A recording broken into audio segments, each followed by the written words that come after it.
রেস্টুরেন্টওয়ালারাই আপনাকে এই সিক্রেটটা বলবে না।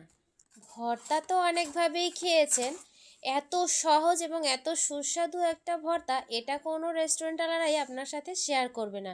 তো চলুন বন্ধুরা, আমি কিভাবে ভর্তাটা বানাচ্ছি, খুব অল্প উপকরণ।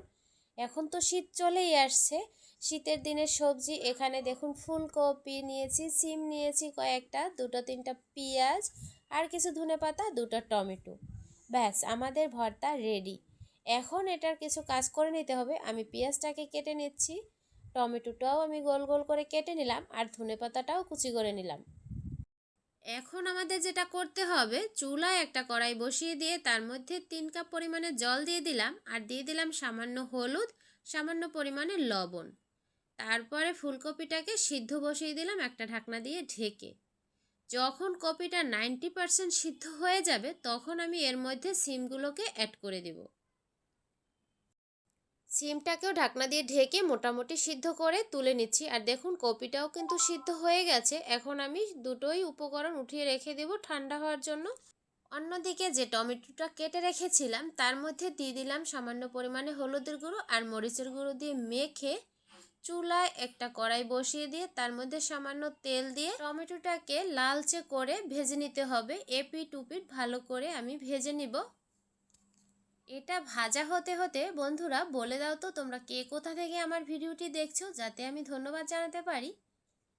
যে সিমটা আমি সিদ্ধ করে তুলে রেখেছিলাম সিমটাও একটু হালকা করে ভেজে নেব, সেজন্য আমি একই সাথে দিয়ে দিলাম।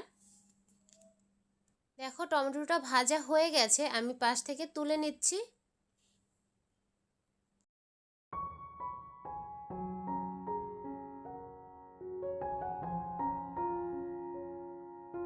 টমেটোগুলোকে তুলে রেখে সিমগুলোও আমি এখন হালকা ব্রাউন কালার করে এপিট উপিট ভেজে নেব। সিমগুলো ভাজা হয়ে গেছে। এখন আমি কড়াইতে সামান্য পরিমাণে তেল দিয়ে দিলাম কিছু শুকনো মরিচ। এখানে এই মরিচটা যার যার পরিমাণ মতো দিয়ে নেবেন। তো দেখুন মরিচটা ভাজা হয়ে গেছে, এই তো আমাদের ভর্তা একদম রেডি। এখানে আমি এখন কাঁচা পেঁয়াজটাই দিয়ে দিলাম।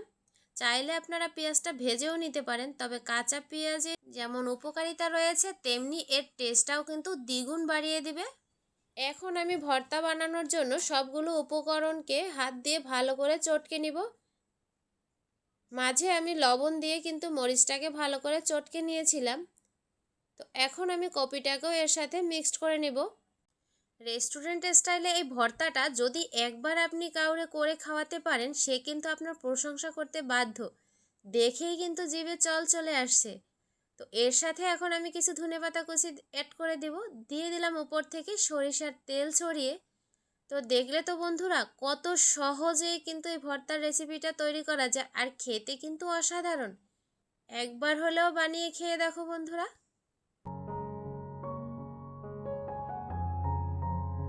তো বন্ধুরা তোমাদের যদি একটুও ভালো লেগে থাকে আমার এই ভিডিওটি, তাহলে আমার চ্যানেলটিকে সাবস্ক্রাইব করে আমার সাথে থাকবে। তো সবাইকে অসংখ্য ধন্যবাদ এতটা সময় সাথে থাকার জন্য।